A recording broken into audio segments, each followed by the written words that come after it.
Hello, everybody. We have finally made it. Welcome to Vorpal Board on Tuesday night team stream. Apologies for the late start. It wasn't my fault. That's all I'm gonna say. I'm not gonna say whose fault it was, but it wasn't mine. Tonight we're playing Lumberjerks by Howling Hog Games, and we have a special guest with us. We have Alex Delfino from Howling Hog Games. Alex, thanks for coming onto the stream. Yeah. Friend of the stream, you've been here before, so this isn't your I first. have, This yeah. isn't your first Never won rodeo. though, so I'm coming with a goal this time. That's good. Yeah, like I make it an effort really to try to beat anybody who comes on the stream, but Yeah. lately I've been getting beat by Thad and Mike pretty bad, so we'll see. Thad might be able to take us down. Well, I James, accomplished stop cheating. I accomplished my first step, which was getting Mike out of the competition.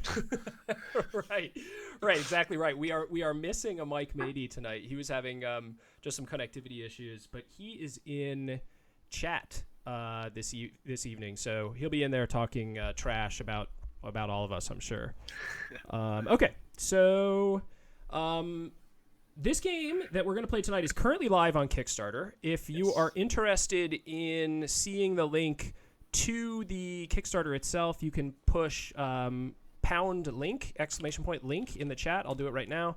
And then you'll get the link to their active Kickstarter. They are about 77% of the way through their goal. They have 14 days left. They're ending on, I believe, October the 2nd. And so if you have not checked this out, go check it out. I've had this game, a prototype copy of this game for a while, and I love it. I play it with my family frequently. It plays quick. It has great art. I find it very entertaining. So that's all the good stuff I'm going to say about you, Alex. I just worked it all out of my system. Get it out of the way now. Just got it out. So you are now in the midst of your second Kickstarter campaign. You guys had a successful campaign of The Curse of Misfortune Lane last year. So after having gone through that experience and now being, a couple weeks into this one, generally speaking, how are you feeling? It's been good so far. It's definitely interesting the second time because, for one thing, when you start it, you think you'd be like, all right, we've done this before, we're ready to get through this, but still had all the same jitters, all the same nerves as you like get ready. Like, okay, can we press the button now? Is this the button that launches the campaign, or is this the button that'll take us to the splash page that'll launch the campaign? Yeah, and you just go through all of those anxious green buttons. Did it take any time when you hit the button, or was it immediate again?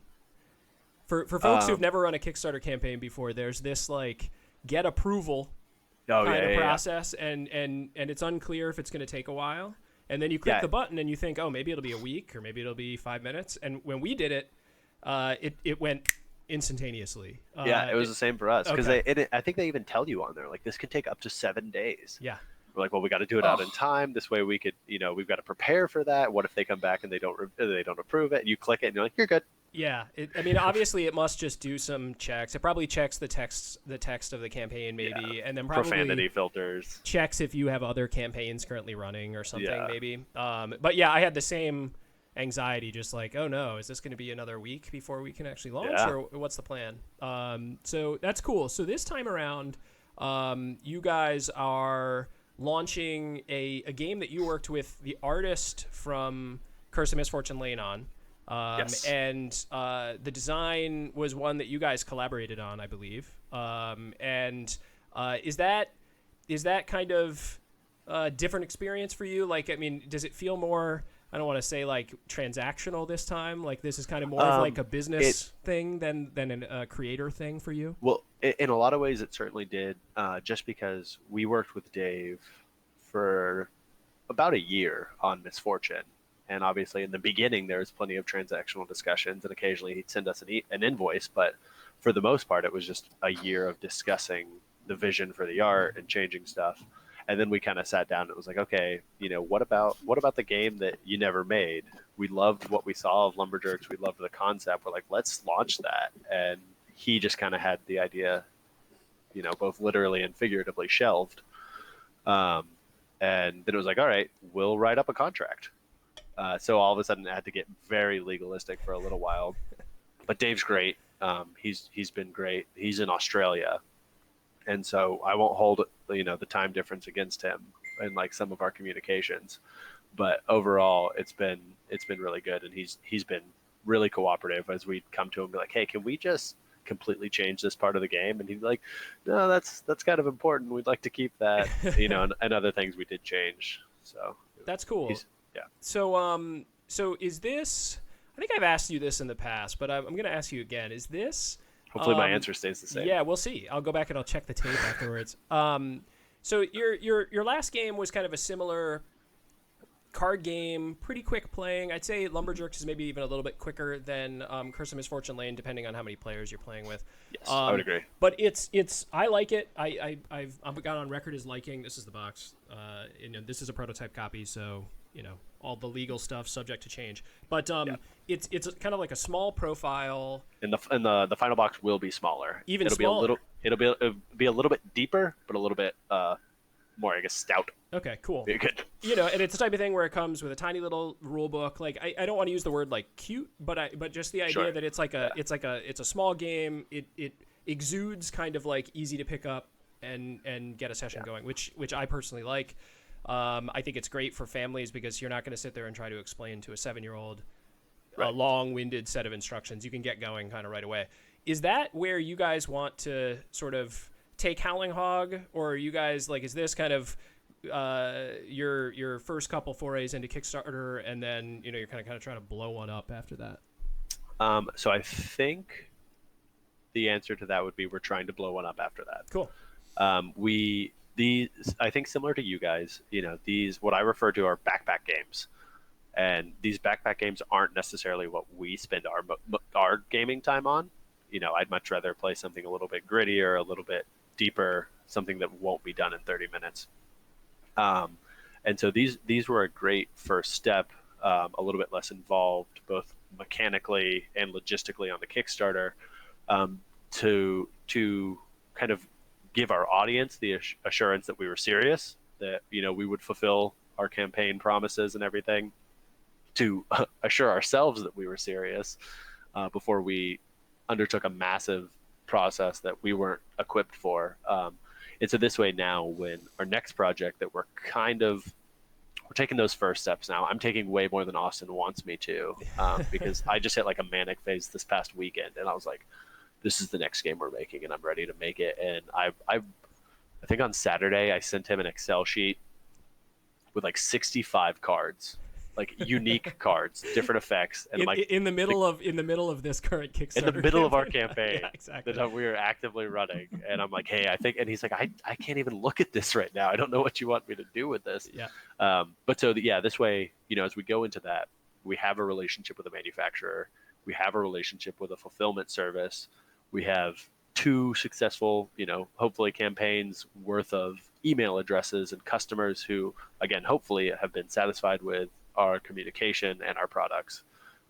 This way we can come back and say, like, here's a big game with miniatures, here's a big game with bigger stretch goals and all those buzzwords that people like to hear on Kickstarter. Yeah, that's cool. I mean, I like the idea of just sort of trying to organically build on each campaign. Yeah. And I'm sure that has required a lot of sort of creative restraint on your guys' part, where it's just sort of like, okay, we're only going to bite off this tiny little bit for this one, but we have this vision long term to get to like kind of a bigger, crazier, more complex set of rules. And thankfully, a lot of times, like, finances just is your creative restraint. Right. Like, you don't have to decide like, oh, we should be pragmatic about this because money tells you you're going to be pragmatic about it. Yeah, exactly. So yeah, this next one there may be a little bit longer of a turnover. We're going to try to avoid that as best we can, but we're gonna why should it be about bees? Yeah. Agent Dave wants the next game about bees. We're doing trees on this one and bees on the next one. Trees and bees. Right. Yeah. Well, I was going to ask you, have you played Horrified yet? The current hotness? I have not. Austin has. Yeah. And I'm very familiar with it. I know how the game plays, and I've had a couple people now come up to me and they're like, "Oh, this is like your game but better." I was going to ask if you wanted to start any beef with Prospero Hall about doing kind of the almost the Monster Squad style, every monster coming at you type setup, because I got a lot of the same vibes. Like obviously mechanically the game is very different, but just You're it moving builds from off a very location to similar location. foundation. Yeah, exactly. Yeah. I when I was playing with my wife, I was like, oh, remember when we played Curse of Misfortune Lane? Like, I'm getting the same mental feel from the Yeah. game. I'm gonna have to talk to the guys and see if they're gonna bring any litigation against Target Yeah. Target Corporation. Oh yeah, I'm sure we'd win there. Yeah, exactly. We'd make it through the door. Yeah. No, basically, I told Austin, and we had a kind of a smaller project that we did before we started Howling Hog, and we had a similar experience with that one, where we launched it, and then a little bit afterwards, somebody else launched it bigger, better financed, and everything. And I told him, I said, we can look at this as like a deterrent. We can look at this as disheartening. I said, but if anything, it tells me that we beat the market for this game by a year. Yeah, you kind of tapped into that zeitgeist a little bit, right? Like, Right, obviously, there's a desire. There was a desire for that. I think, like, kind of like tapping into the old monster movie stuff was very, very smart. I know Universal Pictures might not agree with me, but but yeah, from a game perspective, it really works.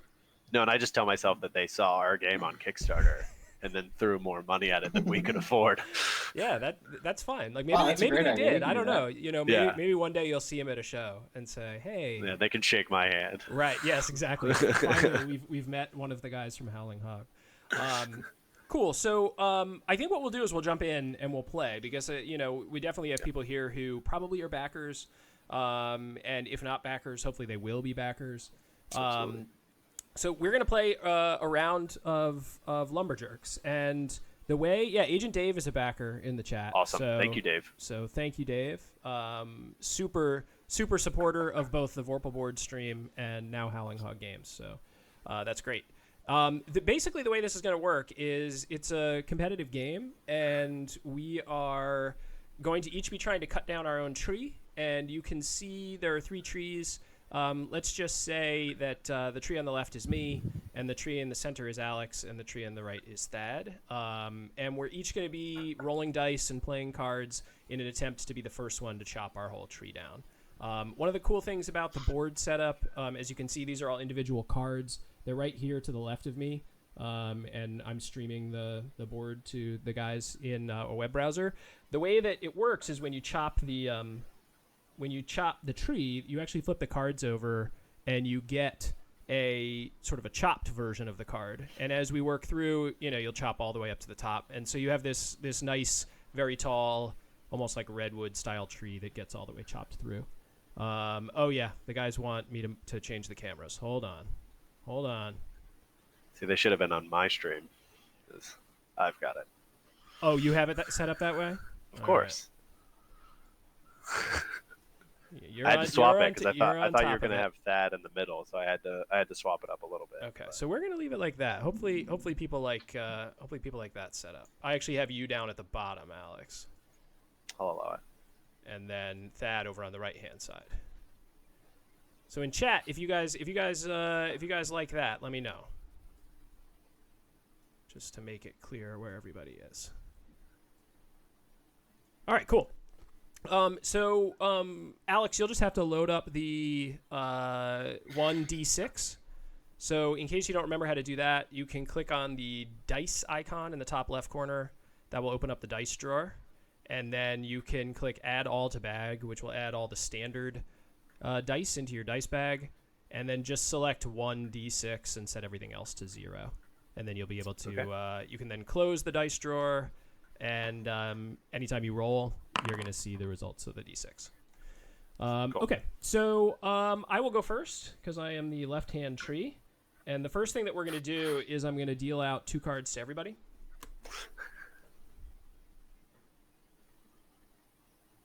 Yeah, that's right, Dave. Alex is on the bottom. That is an effort of pre-game intimidation.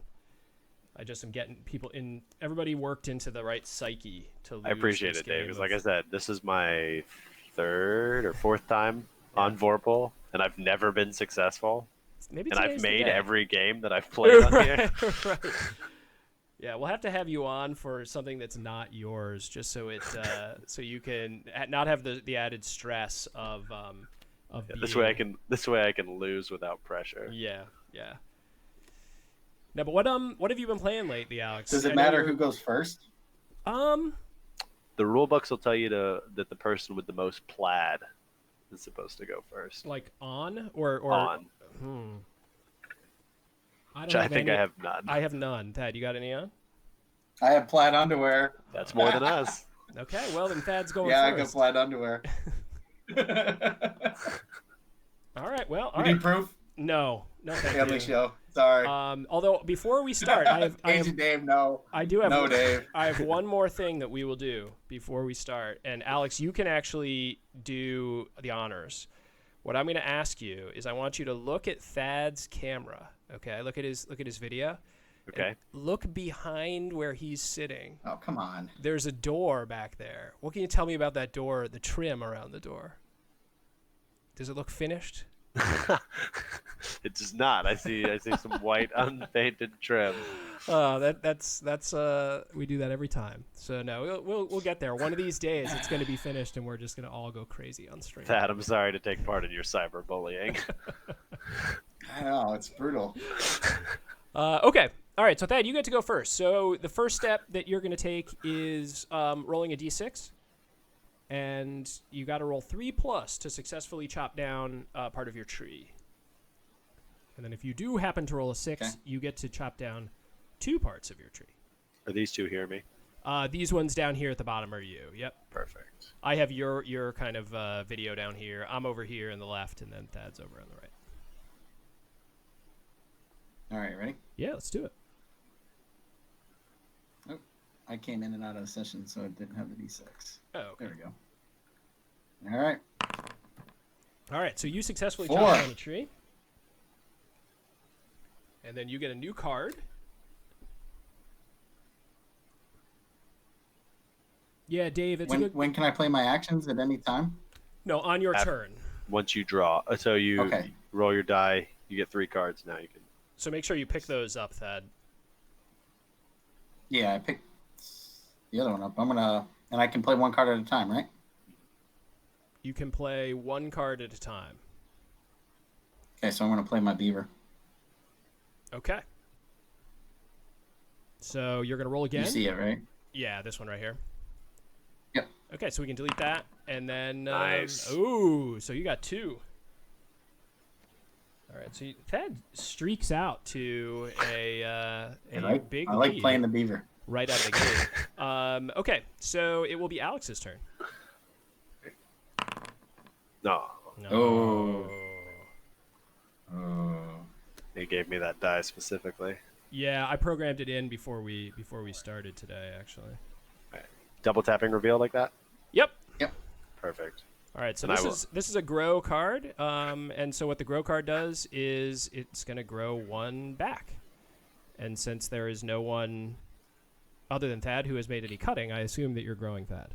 You assume correctly. All right, sweet. Boom. Yeah, well, it is what it is, man. We can't just let you streak out to the win. All right, so here we go. I roll a 2. Pathetic.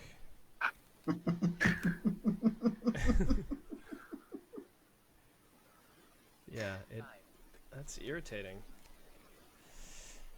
All right, so let's see. I'm going to chop again. Stacko pancakes. Stacko pancakes. The theming in this is very cool. It's all, obviously, it's all lumberjack related, and I think the art is great. Same way. Kudos to Dave if he ever sees this stream. I really like the way it looks. All right, so my second roll. Oh yeah. Alex, you know about the zoom tool, right? On the menu. Other than just hovering over, or is there something else? It defaults to on. So yeah, just the hovering over the board. Okay. Yeah. No, but on the cards. And then the cards, yeah. Any card you click on, you can click the zoom button for the card. And then it'll like zoom in really nice. close. Yeah, so it does kind of like a really close-up version of the card. Was that here last time I did this? It probably wasn't. Okay. It's probably new since then. It seems new. Yeah. So. Yeah, then you can really see how great his art is. Yeah, and obviously that's very important for cards that just have like tiny little text and stuff on them. All right, Thad, you're up, man. Cool. 4. Chop chop. The dice are on Thad's side today. It is kind of funny that like whenever you move dice into like virtual and you're not rolling a physical die, you start to just get so furious about it. There's something about like a physical die as it seems fairer than a virtual die. I don't know why. All right, beautiful. I'm gonna play my chop again. Oh, my man. burly arm. Yeah, look at that arm, baby. And we're rolling. All right. 3. Jeez, man. Woo! Okay. I got a request from Dave got he got moderated. Yeah, he got moderated by our bot. Apparently, Dave, you gotta stop spamming symbols, Dave. Yeah, I'm going to. He actually asked to get the box art bigger, so I'm gonna make that bigger on the stream. We have space for it, so I'm just gonna make that bigger so he can actually see it a little bit better. That's poor Dave. Yeah, Right. Dave. I'm gonna go ahead and roll while you're doing that. Oh yeah, sure. Oh, we got I'm one. on the board. All right. Yeah, this isn't looking great for you, Alex. I'm just gonna Not at this point. just gonna throw that out there. Well, that's the name of the game when you come on the Vorpal Board stream.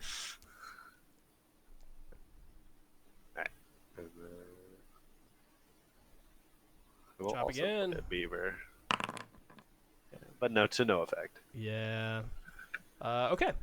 And... I agree, Dave. That bot showed no mercy. Yeah, no warnings.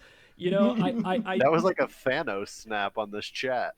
we can turn it off. Wait, it deleted all your comments? Yeah. Oh my gosh, hold on. That bot Every previous comment. that bot That's what I'm saying, has he got overstepped its authority here. Hold on. I was there for the Vorpal Board snapping, where Yeah. half of the entire chat was removed. Yeah, okay. I turned the bots off. So Dave, try to do whatever you did. Have at it, man. Spam as much stuff as you feel like you need to. I'm curious to see if that took care of it. I apologize for all your comments getting removed. All right, so I'm going to play the first wildlife card Nice. on Thad's tree. So essentially this makes all your rolls -3. Yeah. Okay, have at it.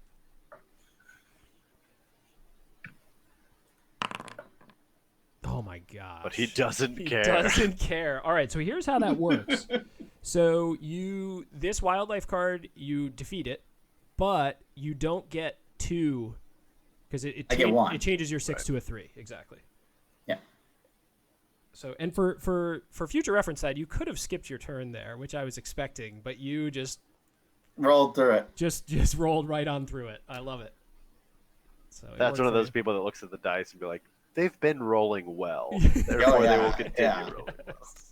That's actually my son. I play this game with my 4-year-old a lot, and like I always have to tell him, like, Owen, you can skip your turn, and he'll just take that die right out of my hand and just keep blasting. He does not care. There you go, James. Thank you. That happens with my parents. Dave, he would want to skip because skipping his turn would just allow him to immediately remove that bear. So to go from having a 1 in 6 chance to getting rid of it, he can just guarantee it at the cost of 1 turn. And sometimes you'll end up with so much wildlife that you even can't successfully roll. So you have to skip your turn if you want to. But the interesting thing to think about, and this is a little wrinkle in the strategy that we've found in our playthroughs, is even if you're in a situation where there's no chance you're going to be able to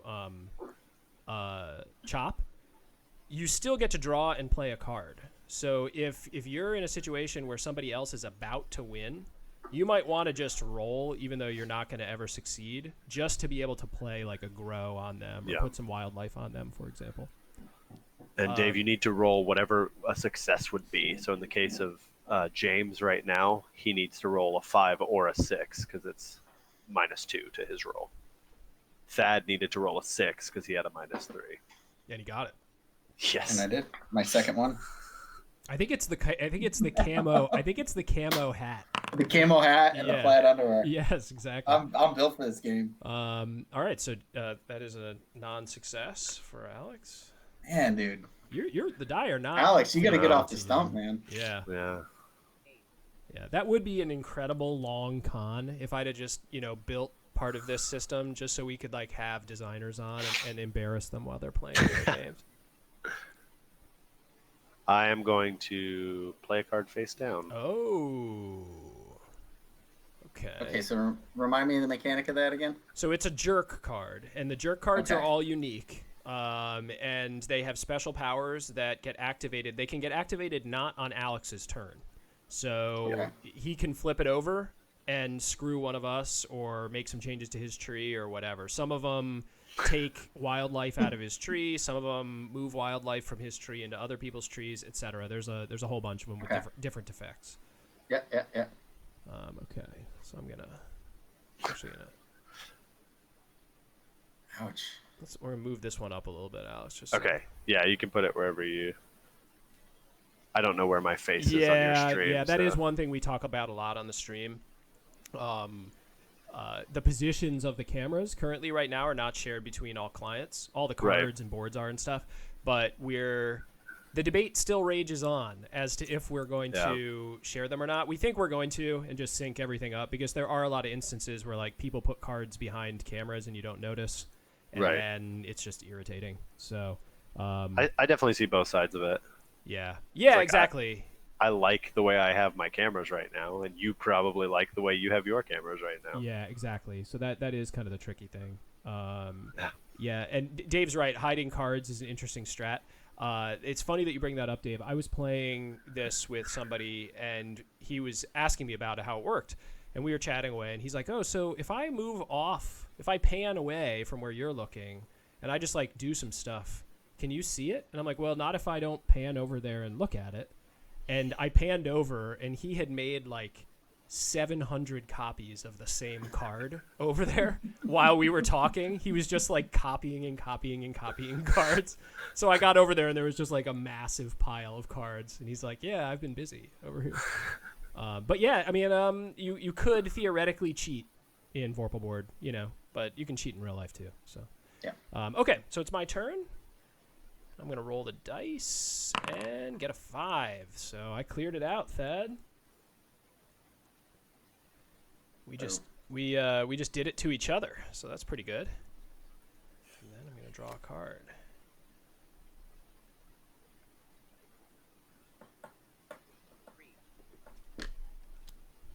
Yeah, there have been a lot of improvements since the last time you saw it, Alex. Mainly just stability stuff, quality of life stuff.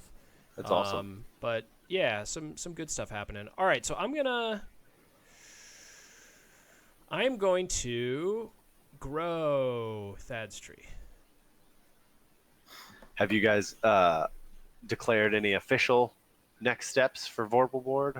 We have declared that we're going to be coming back to Kickstarter. Awesome. We don't have a date that we've published yet. Okay. We're kind of working through features, making sure exactly what we're going to come forward with is something that everybody's going to be happy with. Right. And then we're going to go through all the same kind of steps that you guys are very, very familiar with in terms of priming up our audience, getting our whole ad strategy put together. Then, generally speaking, this is our second time for this product. So we have a much bigger active audience than we did when we came to Kickstarter the first time. But we want to blow that up as much as we can before the launch, just because you just never know. Now, are you able to? Do they let you keep all the contact information? So we have the ability to still send updates for the Kickstarter out to everybody who backed it. Okay. We don't get the lists or any. I mean, it's not like we get a list of emails or anything like that. Right. But we can still communicate with all the people who backed it. So we had like 300 backers of the first campaign, so we still have access to those people. And so after the first one failed, we did a sort of a big survey just to get a feel for what people liked and didn't like and all that sort of stuff. So we're taking that into account for the relaunch. But yeah, no date yet. Okay. What was awesome too, though, is even though we didn't get any of those contacts, just with that update, we also couldn't do a Kickstarter survey. We had to do it off Kickstarter. Okay. And our our response rate was absolutely amazing. Not only did we get good penetration, but everybody was hitting us really quick too. So, Well, to me, it makes sense just from what I've seen of your product, because there's nothing else like it. And if you look at this and say, I want it, then you want it. Like there's, you're not going to look at this and go, well, I'll go settle for X alternative, because there isn't one. Yeah, that's kind of what we're hoping for, right? Is like, Yeah. of all those 300 people who backed it, like the probability they'll back again is probably high. Right, absolutely. Just because it's not like they found another board game and they don't want our board game anymore. You know, Right. it's like this product is kind They of can't go unique. buy Horrified. Right, yeah. Exactly. better. No. Yeah, exactly. You should check it out, though. You should give it a... It's good, and it's actually kind of, in board game world, surprisingly cheap. That's what I've heard. Yeah, and I will end up picking it up. It's on my list, but it's one of those, especially once you're doing this, everybody looks at you and goes, "Hey, I discovered this game. You should play it." And I'm like, I'm so happy to do that. Yes, exactly. I don't have 200 games already. Right. And, Yeah. 40 of them. My I wife have would not be so played. happy for me to buy 6 more. Right. Yes, exactly right. Okay, Dad, I believe it is your turn. It is. Prepare your jerk, Alex. Okay. Actually, I don't know. Maybe James. Yeah, maybe. Maybe and, James. And his thing might do something really weird. Ooh. Oh, drop the jerk. No fun. No, he's not. I got no jerk. He's not dropping it. Oh. Sometimes it's actually Ow. not. It's not an aggressive one. It's like it helps him and doesn't hurt us. You know, for example. All right, card me. So Dave has an interesting concept. Maybe Alex can critique due to his position. Yeah, kind of the idea of like play a game with backers, right? Oh, I like it. I like his Oh. idea. Yeah. We've talked about that. Yeah, think you know, that's just a kind great of idea. just kind of giving people access, you know, giving creators access to the tool to say, Yeah. okay, well let's let random people join in, or let's make a tier of the campaign that would let people get access to a copy digitally this way prior. I know people do that sort of thing with like Tabletop Simulator and Tabletopia in advance of the campaign. Yep, But, which is the case for our game. Okay, I'll put cool. that plug. We did not do that for, sorry, I got sidetracked because your card flipped. We did not do Tabletopia this time, but we are on Tabletop Simulator. Okay, cool. So yeah, for folks who want to try it out, Thad, you did flip that card over by accident, so we did see what it is. Well, I was. There's no secret. Well, it could be. You could have left it secret. You could have just left it face Oh, down. I thought I had to leave it face up. No, face down so that nobody can see it, and then you can flip it over whenever you want. So you could drop that rubber axe on people right when they're rolling, essentially. Yeah. I can do it after roll. I believe so. Yeah. I'm trying to remember how it reads. Yeah, I don't want to Okay. flip it over and look at it. Well, but here, read I'll just it flip it again. over at this point. We I all already know it's learned it. there. Yeah, we know it's there. Let's read the text of it. Choose a player. They automatically fail any rolls to chop this turn. So it sounds like you have to actually drop Do it it on pre-turn. before they roll. Right. Yep. Right. Yeah. Okay. So that's why I was just thinking face up doesn't matter, right? Yeah. Well, I mean, you still decide because you can use it on me or you could use it on James. Yeah. Because I know I'm creating a threatening board state here. Yeah. And if you want to answer that, Okay. you have the right to do so. But yeah, so when you play a jerk, you play it. You don't have to play it on somebody else's tree. You play it on your tree, Gotcha. and then Okay. you flip it over when it's time to hit. And you can have unlimited number of jerks active. So if you happen to get a bunch of jerk cards, you can put them all out there. Gotcha. Chris Raj 29, thank you. I love everything about you. Welcome to the stream. He's a great guy. He's one of our backers, actually. Oh, sweet. All right. Well, welcome. If you're a backer of Howling Hog, you are a friend of us. Okay, so Alex, I believe it's your turn. It is. I'm on the board. All right. Hey, second segment. So, I'm curious because this would have drove me crazy as an engineer. How'd you decide to go from bottom up instead of top down cutting a tree? So can I just pass the buck and say that was like part of the design that Dave started with? Okay. And just say So that you're gonna that was already the case. blame the designer from Australia that he did it backwards. Yeah, I think it's Bottom because up. if you started in Australia, this would Yeah. be the top of the tree. Yeah. So, I mean, we have so many people that look at the game, and that's a couple of our reviews are like, it's a great game as long as you don't care anything about the fundamentals of actually chopping a tree. Yeah. Right. Well, yeah. Like in reality, it would be 7 small cards down here at the bottom. Yeah, and you have to flip over. It would be like a circle of cards. Right. Well, back The game in, would look a back in little the more- old days, what they call them, springboard. So these are springboard slots, so that I can get to the top and top it. Is that what Yeah, you're doing? very good. Look Yeah. at you. So yeah, maybe that's it. Maybe the goal of this particular lumberjack is to keep the tree. He's just topping it to keep it from growing any further. Man, we had a couple reviews really push back about the environmental insensitivity of our game. That while I can agree with the intent there, that does seem a little bit over the top for me. But that's Oh man, yeah. yeah, from a cartoonish standpoint that this game has, I think that's a little. Well, bit that's crazy. we did a couple like Instagram promo posts where we asked people like, who's the real villain here in this game? Yeah. Because it's clearly the lumber jerks. Like we don't call them the lumber good guys. Right. Yes. Exactly. Yes. Did you just throw a poop emoji on my tree? Yes. I did, This yeah. is, I'm gonna zoom in on this one too because this is the fertilizer pile. Every time I see it, it reminds me of that giant pile of dinosaur dung in Jurassic Park. Yes. Yeah. It's like the same shape as that. Have your Okay. kids like caught on to the fact that that's not a rock? Oh yeah, they know. Yeah, yeah, they definitely know. Poop-related jokes. That's a big thing in the house currently. So they're on board with this fertilizer The card. favorite card. Yes. You need a couple of flies on it. Yeah. That would really. All right. So Thad got knocked one back. I'm up. Oh yeah, baby. All right. Well, wait. I am gonna play my jerk. That's a late play. That's a late Oh wait. play. Oh no, you're right. You're right. It is late. Ah, shit. I got off sequence. See, that's why I wanted to space it things out. That's why you wanted to play it. That's why I wanted to play it on your turn.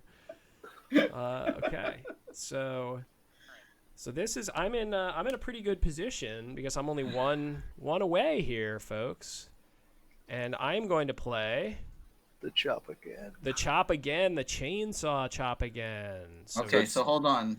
So Oh. it still could be worth rubber axing him Yeah, to so- stopping. yeah, him, now to you stop him. could rubber axe me if you wanted to. Okay, so I will definitely rubber axe you. All right. Okay, so I've been rubber axed, and we can blow this away. I'll roll it, but it's a fail. That would have gotten me the win. All right, Thad, you're up. You had to roll it anyways just to feel it. Well, because I actually, Alex, what you don't know is that I programmed all the rolls in order, so it's very important. Oh, See, if I hadn't rolled that 3, That would have been his success. Thad would have gotten it. Yeah, exactly. Yeah, That's like I used to, when I was a younger person, I'd go to Vegas every once in a while, and one of the things that people that would just drive me crazy are if you sit at a blackjack table, they're the type of people who, when you're playing, if you hit, they act as if you stole that card from them. Right. And they say, "Oh, that would have been my card," and it just makes my blood boil. So yeah, you could be that. Yeah, you could do that if I had programmed the dice. All right, Thad. Chop again. He's got a chance to win here. Going for the 6. Ooh. Ooh. it's still a 1 in 6 chance every time. Yeah. All right. You make a strong point. All right, Alex, you're up. Oh, what do we got? Super axe. Yeah. All right, so the super axe adds +3 to his current chop, so he can end up with a nice little 6 here. All right. So 2 chops for Alex. I'd love to be in a position where I could chop again. Is that kind of like calling out to the card gods? Yeah, if you manage to come back from this, that would be amazing. Well, because I like if I chop again, I know I'm gonna get 1 with a +3. But Oh yeah, because it applies to all chops this turn, right? it does. Yeah. Okay. But I'm also just handing you probably the win. Yep. No need to focus on that part of it. You get to a part where you feel like you've done a good job chopping your tree. I think that's the most important thing. Well, Gotta throw a critter on there. Yeah, I'll at least let him play the odds. Okay. All right. Mike's Splendid Koala, correct? Mike is Splendid Koala, yes. Okay. Yeah, Mike, at this point, no, there are no rules for triple chops. That is an interesting idea. Like if you were able to roll the 6 on top of the +3 as a sort of super bonus. Yeah, but frankly, that card has been so swingy, pun intended, anyways, that we don't want to give it any extra. Yeah, cool. Didn't quite get it. But let's see. Maybe I'll get something that's going to help me pull this off here. And of course, now I'm in the position. This is where the decision making of sacrificing your turn to try to stop other players comes in late game. Yes, Dave, it has been OP. We actually tweaked it down a little bit in the original format. I forget what it was originally, but it was even stronger. It basically almost guaranteed. All right, so Thad's got a -3 in his tree. Sorry, Thad. I got a 1 in 6 chance of winning. You gonna try it?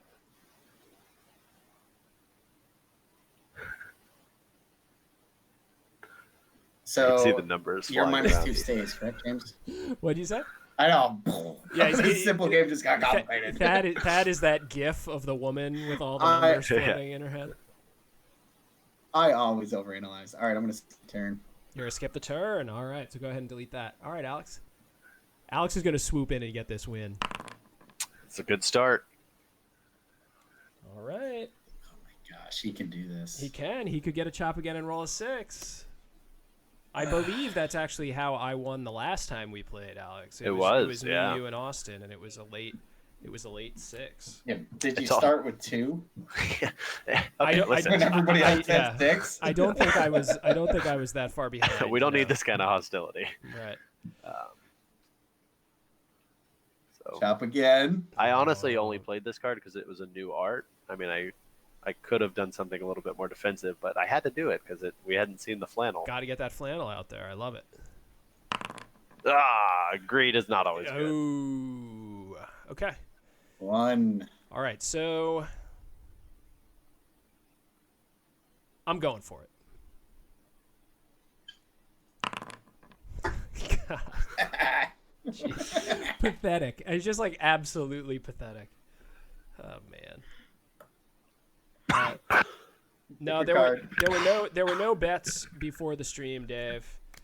We should do that. We should have some sort of scoreboard that we keep of Vorpal streams. All right, so here we go for the win. I'm doing it. I'm gonna do it. Rear I'm bump gonna do gets it. it. I'm gonna do it real. No, I get to play my card here, Thad.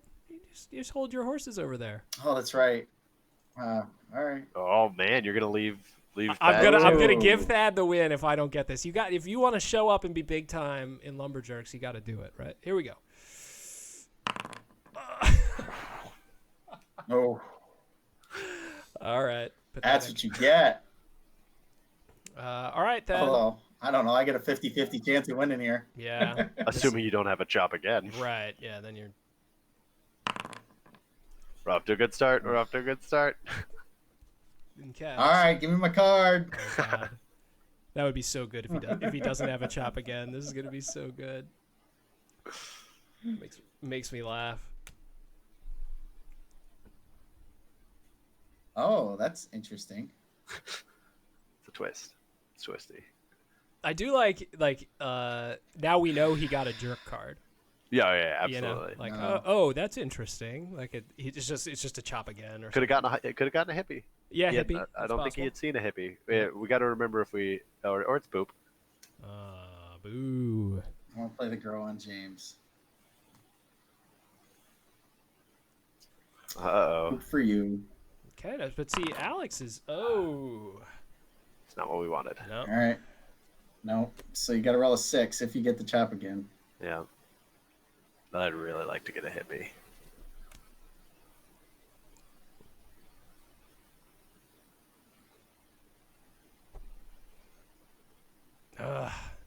He's sitting on the chop again. Yeah. I got them all. They're He all. pulled that out of his hand.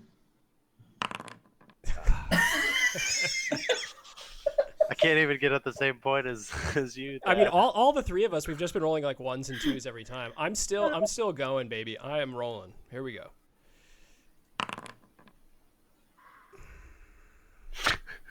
This is just everyone's like blood pressure the is just sea going of up. Jim Halpert faces. Yeah, across exactly. as everyone's just kind of like.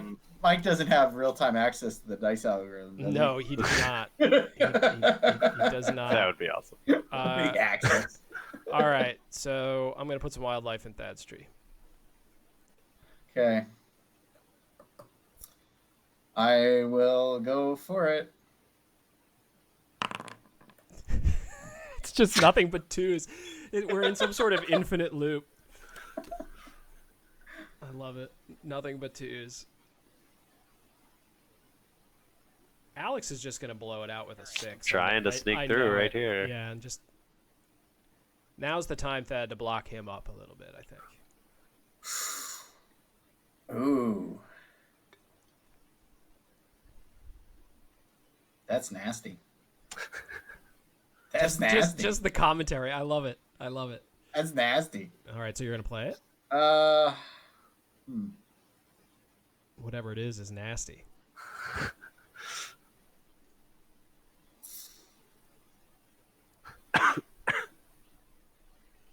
Oh, I got a fox.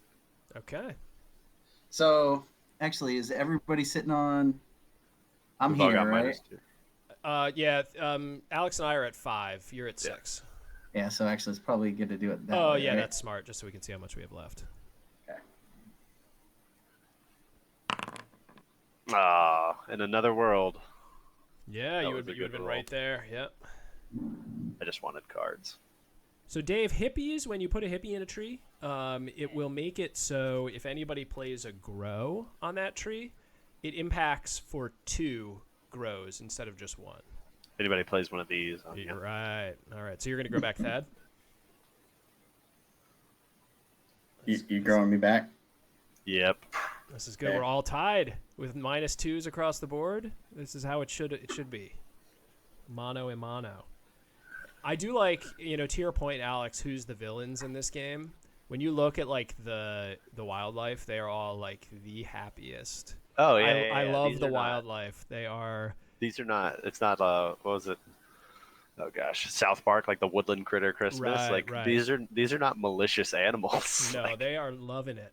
yeah, very the Looney tree. Tunes. Yeah. Okay, here we go. I'm rolling. I don't care. I'm not skipping a turn.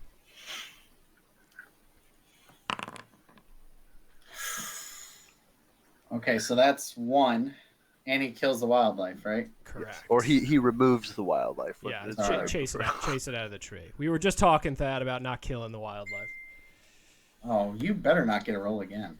I mean, better not.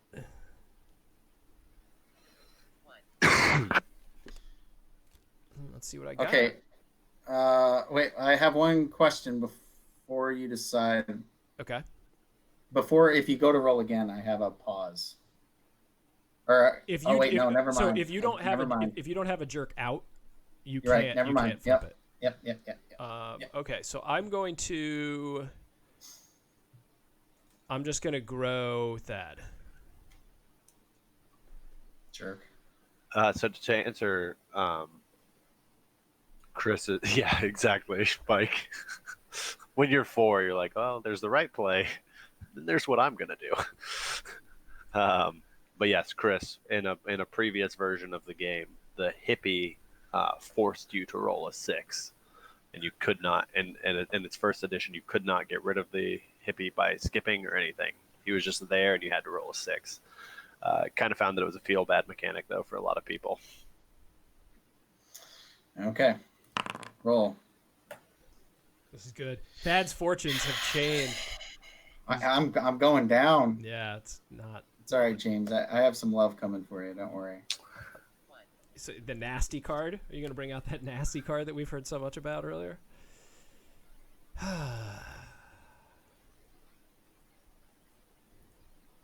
Yes, I am. Okay.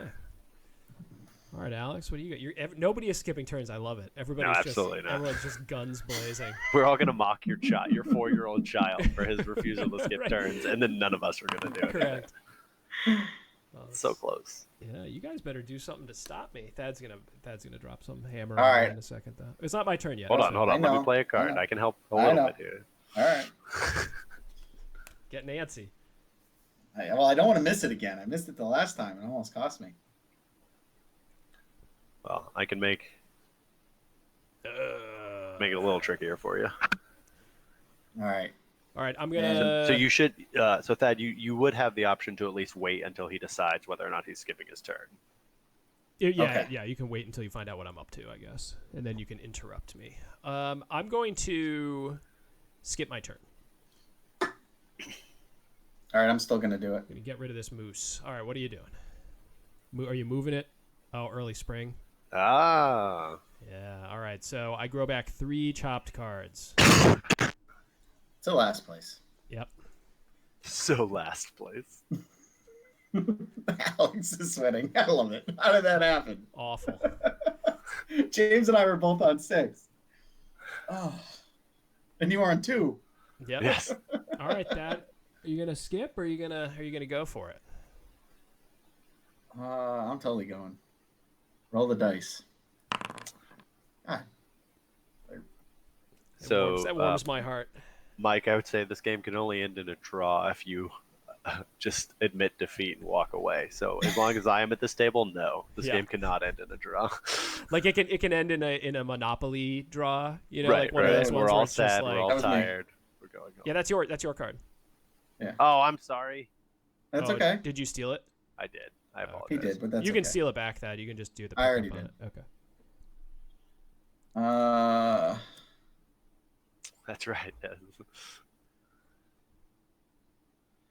Interesting. Yeah, All right. if we were gonna rank like our abilities to grow beards as the possible for winning this game, I would just get obliterated.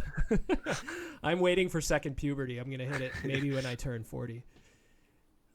Okay. Ooh. Yeah, I've reached the point where my wife is no longer. She wants me to stay bearded, but once I lose the upper lip, it is no longer appreciated. Yeah, that is a healthy beard. That's for sure. Especially living in Florida, that is an aggressive beard. Oh, you live in Florida? I do, yeah. So we stay warm. Summer, I think, is almost over. Maybe it's starting. I don't know. Yeah. It's kind of all the same. We don't have seasons based on the heat. We just have like seasons based on the rain. So this is hurricane season, not fall. I will skip my turn. All right, so Alex is going to clean those off, and we'll get rid of these wildlife. And here we go. Come on, give me a 6. The dice, this is awful. Like, this is something. Oh. Okay, I'm good. Oh, okay. Sorry, I had a pop-up. Oh, okay. Did you take like a time machine to 1998 before? Yeah, apparently. I've got mail and everything. Right. The pop-up was animated, like a thing flew in.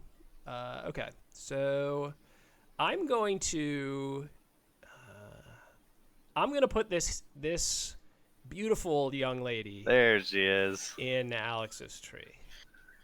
So we got a hippie out, and that means we can really get aggressive with growing back.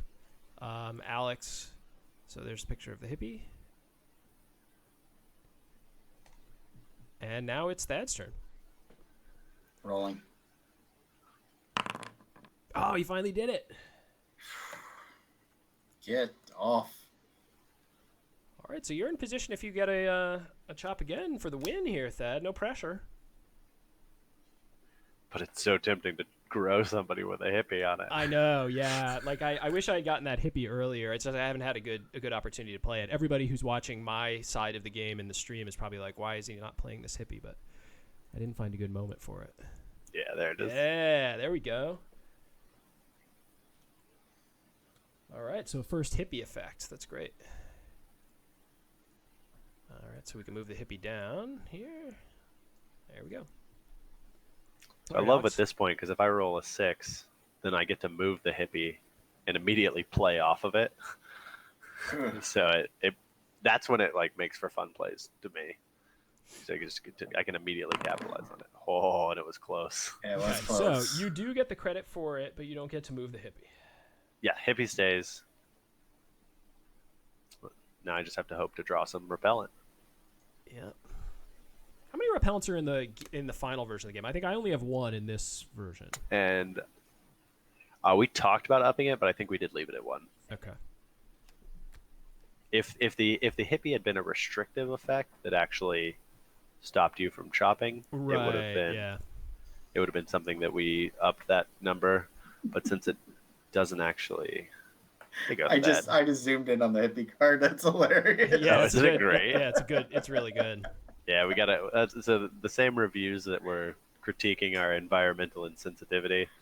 Oh yeah, not they hated super that happy about her either, or her partner. Yeah, the deck Mao. still. Yeah, I mean, I think the theme is cartoonish enough, I think, to get the message across, but that's okay.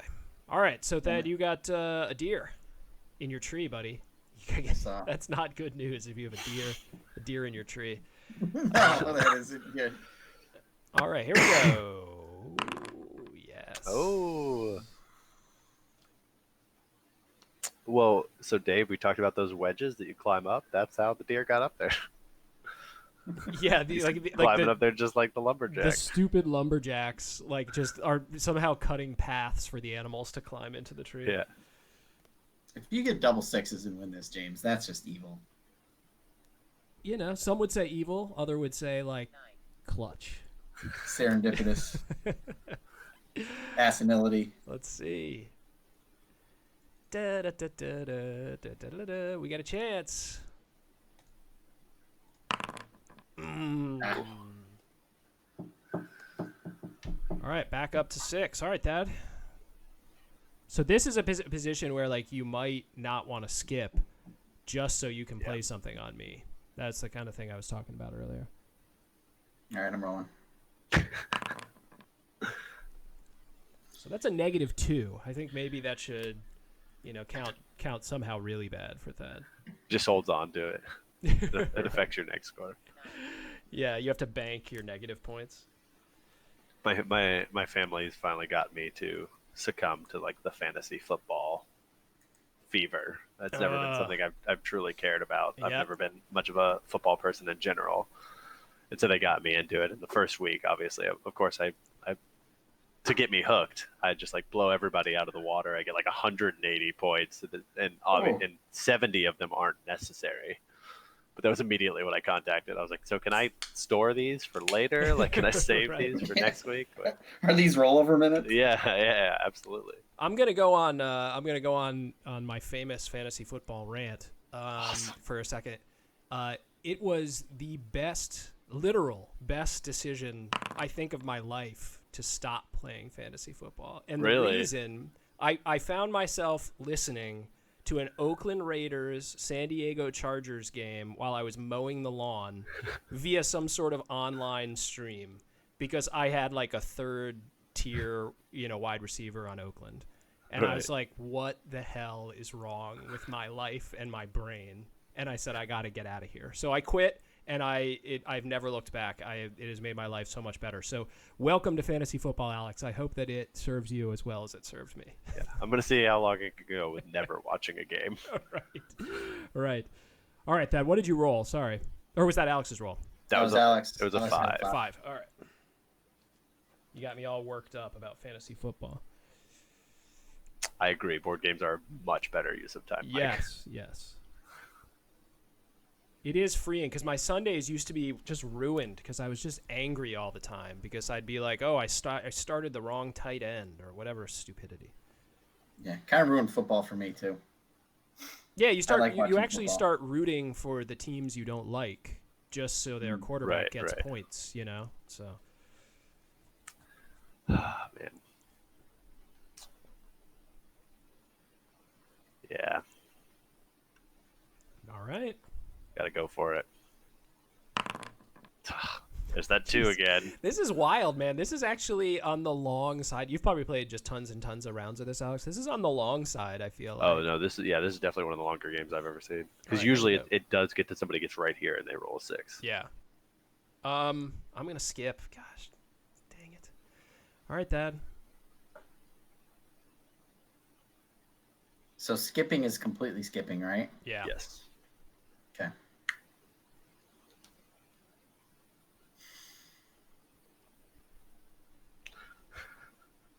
the analysis. The analysis. I wish we could just drop a GIF into this. Have it. Give me a card. Yep. You do get your card. But I mean, that is the benefit. You can still do something. You can still wreak havoc for somebody else. That is what we like about it, Mike, because there is more strategy than it feels like there should be when you start. Come on, dude. You know what? I'm happy if Alex wins. Me too. It is his game after all. I mean, come on. He's running the Kickstarter right now. This man needs to win. Yeah. We're off to a good start. Stop rolling threes. That dude. counts. No, that one's good. 3's good. Yeah, Oh, that's right, I'm not actually. reduced. Yeah. Thad's got the enemy of my enemy is my friend strategy going in full force. Well, this is normal. Like I'll normally tell you it's flat out Mike and though, I I've got to teaming up on draw James. it because I don't have it. Oh. But I did. Oops, I did draw it. Here we go. This is it, folks. Hey. Congratulations to Alex. With hippie attached. With a hippie riding the tree all the way to the top. A big win. Beard power is exactly right. It's appropriate that Alex brought the beer and he got the win. So cool. All right, so that's a playthrough. I would say, Alex, that might have been like twice as long as games that I've played. You know, like certainly one of my longest as well. Especially at 3 trees. If you play 5 trees, you can have a lot of ups and downs just because there are so many people that act in between your actions. Yeah. I've had 5 tree games that are my shortest games as well as my longest, because you'll have somebody where people are just, you get to that point where people are playing and they no longer care what's happening to other people. And they're like, I'll put the deer on James because I don't like him as a person. Yes. And not because Thad is about to win. Yeah. When you're playing with children, that does tend to happen a good deal. They like to put the wildlife on Dad, as it turns out. Yeah. Whether or not Dad is winning or losing does not matter. Yeah. But yeah, like a couple things that if you're watching my cards, I never got any jerk cards. But one of the things I really like about the game is it's got almost no text, which makes things very easy for my children to play. It's mainly numbers. And then once you explain all the jerk cards to them, they can kind of do it based on photo. Every once in a while, they don't remember. But it really is a game that is just killer as a family game. Dave, there are five trees in the game, but you could absolutely you probably wouldn't even need to necessarily expand your deck if you added more people. Just reshuffle when it's done. But otherwise, if you wanted to like get the extra hippies in there or something, you could absolutely combine it. Yeah, and so people know that game, which was very long, we got through half of the deck. Yeah. So there are lots and lots and lots of cards. So I have never played a game that I made it through the deck and reshuffled it, I don't think. Yeah. So that's pretty rare. And the nice thing about that is you'll play a game and like a lot of the jerks won't even show up. So every game you see a different kind of set of jerks just based on how many cards there are. Sometimes you see a lot of them. Sometimes you see almost none of them. So that's cool. I think if you haven't, what do you need? About $2,300, I think, to hit that goal? No, $1,300. We think we're at like 6,300, so 1,700. Yeah, that was. Yeah, we're about $1,700 short at this point. I'd like to say I'm confident that we'll get it. I think we've got the time, and we'll get everything kind of pushing through. Where hopefully in the next week we should announce some new stuff that will draw some attention to that. One of those, I think James, you're going to be a part of. I think Austin's talked to you about that a little bit. Yep. I won't go into any further details at this point, but hopefully we can do stuff to draw some more attention. There's currently a giveaway going on at the Giveaway Geek for somebody to go through their process that I should know better than I do right now.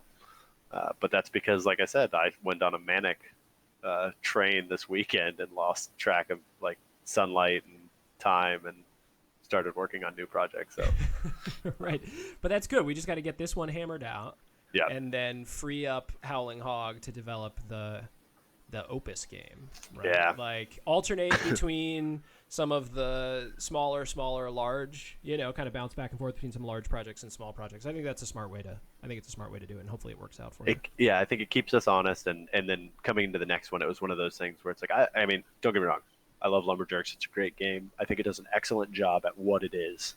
But a lot of times it's not what I'm looking for in a game night.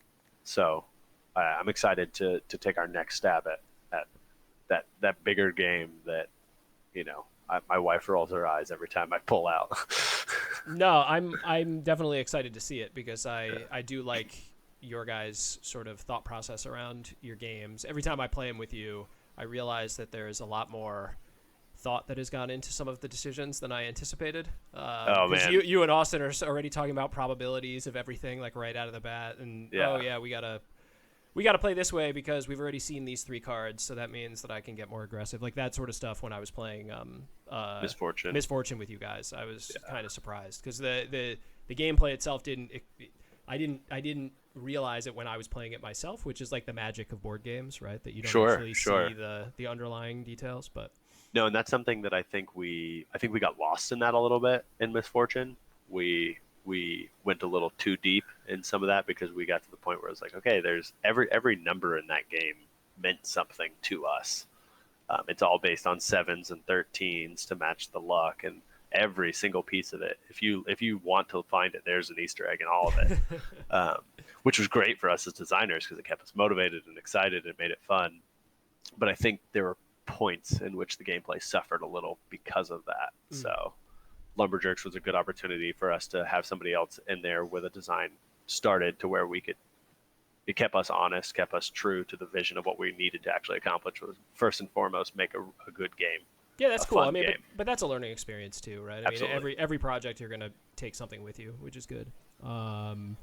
So here's something I wanted to show off. This is a new feature. I showed it to Alex before we started, and I wanted to show it to the stream. Yeah. So we've been working on improving our component scanning to allow for non-standard shapes. So originally we were just like rectangles, and then we could support kind of like some almost rectangles. We could do some circles. But since the last stream, we've had a new kind of version release come out, and I wanted to just sort of show some of the things that it was able to do. And I swear, like, this is going to be where it doesn't work. Check this out. I just scanned an actual Lego man. So I love that he looks like a lumberjack. Yeah, and it is well, he's actually a fisherman. He's from a fisherman set, but he's like a lumberjack. But that's just me actually putting the Lego man in the box, in the scanning box here. So opening up the lid and putting him in there. And then it will, on its own, stitch out the character or whatever you put in there, and then make it transparent so it can sit on top of other components. So the nice thing about this is, a Lego man isn't really a great example because there aren't a lot of games where you're going to be scanning in Lego people. But any game where you have tokens that you're laying on top of player boards or on top of a board that are irregular, and you want them to be transparent so you can see the board itself, we now have support for it. So the only reason I did the Lego man was because my son walked by and said, "Hey, can I scan my Lego guy?" And I was like, I don't know, like put it in. And then immediately I texted Mike and was like, "Oh my God, dude, look what the Lego man looked like." I think it was a Yoda Lego man too. Dave, yes, you can scan cubes. So you could put your little cubes in there if you wanted to get the specific colors. I'm actually going to try to just show you that real quick. So I just dropped the die from Lumberjerks on the glass there and scanned it in. So yeah, you can, and this is really thick, right? So you can do real thick components, or you could do little cubes or whatever you need to do. So essentially our goal was just to make it so you can put anything in there and it will at least get it into the game. Depending on the shape, it might have a little bit of the pink. You can see in the Lego man, there's some pink around the border, but we try to do our best to cut it all out. And so far we've been pretty happy with the results. So that's the big new feature in the software for the day. And then the things that what? Height adjustability in the box is why you get that, right? Yeah. So one of the features of the box that as our engineer points out, I'm the box guy. is that the way that the box works, the hinge was designed so it actually has some vertical give. This leather piece, even if you close on something that's thicker, the leather piece will allow this part of the hinge to kind of boost up a little bit, which lets us scan in cardboard components really well. It gets the pink all the way down. And that's why we can get them evenly lit and all that sort of stuff. So that's the new feature for this week. We have some more stuff coming in the coming weeks. I want to plug real quick. We are going to be at the Council Gaming Con in Schenectady this upcoming weekend, Friday to Sunday. So if anybody watching is in the upstate New York or Northeast generally and is looking for a gaming convention, they have a really cool one. It's got about 350 to 400 people and tons and tons and tons of sort of like open registration gaming events. Anything from 40K tournaments, if you're into war games, to actual tabletop role-playing game sessions, to just sort of board game stuff. So we're at Proctor's Theater from Friday to Sunday. So if you're in the area, definitely come and check us out. And then, as Alex mentioned, in the next few days, we'll probably be announcing some more stuff that we're going to be doing as part of the Lumberjacks campaign. And then starting next week, we have a couple other Kickstarter campaign games that we're going to be playing. None that I can absolutely say because I don't know. I haven't lined up the dates yet, but probably in the next 10 days, we have a couple more that we're going to be playing. And then the final game that we're going to be putting on stream here in the next 2 weeks is Unmatched. I don't know if we have any Unmatched fans out there, but it's by Restoration Games. It's releasing this week, and it's kind of like a 1v1 or 2v2 strategic combat game.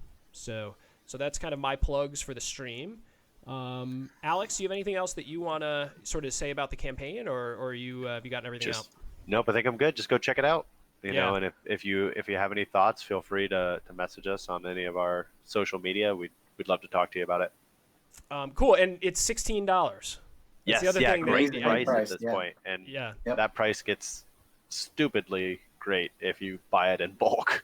Yes, yeah. So if you're looking for 5 gifts for Christmas, you could buy yourself 5 copies of this. So $16 in my opinion.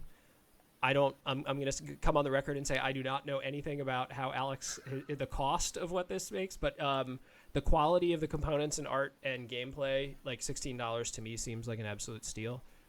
So I would probably recommend that you made it even more expensive, Alex. But I'm we've gotten that from a lot of friends and family. Yeah. They're like, why are you doing this so cheap? So yeah, everybody check that out. $35 for including Misfortune. Yes, yeah. Our old game is in there as well. The Misfortune, we have some copies left of that, and so that's technically is limited, although I don't foresee us hitting those limits. But yeah, so for those of you who see this, and if nothing else, you just like the art, it's the same artist and the same designers as well, so they kind of go together. Cool. And that's with free shipping. How did you do that? In the US. I know, but still. Yeah. The USPS is cheap, but not that cheap. It's not free. It was something we really, I think, because it was a small box game. It was what I said before, what I kind of think of as a backpack game. We look at stuff like, the big ones, the Cards Against Humanities, the Exploding Kittens, these small box games that are way more developed than us, and we wanted to make sure that we could be competitive with them as far as price points were concerned. That's true. Yeah, we definitely just being able to say free shipping in the U.S. I think at a $16 price point just even further makes it kind of, I don't want to say impulse buy because that makes it sound kind of like cheap, but like it's much easier to say, oh, this whole package is $16. I'm not going to have to find out that it's $8 shipping later on or whatever. It certainly makes it eeasier to bug friends and family, if nothing else. If you love me, you will give us $16. Yeah, am I worth $16 to you? Right. So yeah, cool. All right. Well, Alex, as always, thanks for coming on. I really appreciate it. I know that you're right in the middle of a campaign, so it was a blast. Always crazy. For folks who are on the stream, Dave, Chris, grudgingly Mike, thanks for hanging out, and Chris, thanks for being a backer. Dave, thanks for being a backer. Thanks, Dave. I appreciate it. Got one chalked up on James now. Yeah, exactly. I'll be sending you a bill in the mail, Alex. And yeah, so I wish you nothing but the best for the rest of the campaign. Everybody keep an eye on it. And everybody else, we will see you if you're in the Northeast this weekend at Council Gaming Con. And if not, we're not going to stream on Friday night because we're going to be at the gaming convention. So we'll be back at it next week. So we will catch you all next week. Mike, live from the con. Live from the con. There you go. It's a small con, though. I don't know. So yeah, just the danger of Wi-Fi. But maybe, who knows? Maybe I'll jump on and just say hi to everybody standing at our booth. Mike, we'll see. Let me know your Cash App name so I can get you that for rigging the dice for me. Thank you. At least, thank you. At least you're willing to admit. So, cool. All right, everybody, take care. Have a good rest of the week, and we will talk to you all next week. Thanks, Alex. Thanks. Have a good night. Good night.